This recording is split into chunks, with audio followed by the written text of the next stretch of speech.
গোলগঞ্জৰ হালাকুৰাত ড্ৰাগসহ এজনক আটক।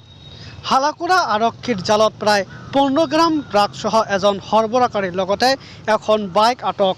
বাইকখনৰ নম্বৰ হৈছে AS01 AE 9459। গোলগঞ্জৰ দীঘলতাৰী গাঁৱৰ জাকিৰৰ পুৰণি ঘৰৰ সন্মুখৰ পৰা হালাকুৰা আৰক্ষীয়ে আটক কৰে সৰবৰাহকাৰীজনক। ধৃত ড্ৰাগছ সৰবৰাহকাৰীজন হৈছে দীঘলতাৰী গাঁৱৰ হামিদুল চৰকাৰ। হামিদুল চৰকাৰে দীৰ্ঘদিনৰে পৰা অবৈধ ড্ৰাগছ সৰবৰাহকাৰীৰ সৈতে জড়িত থকা বুলি অভিযোগ দীৰ্ঘদিনীয়া।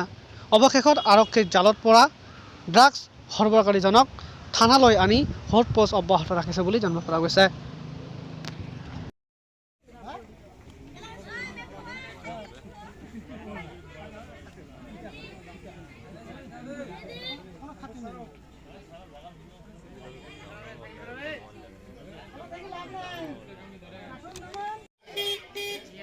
দাঁড়িয়ে আছে না।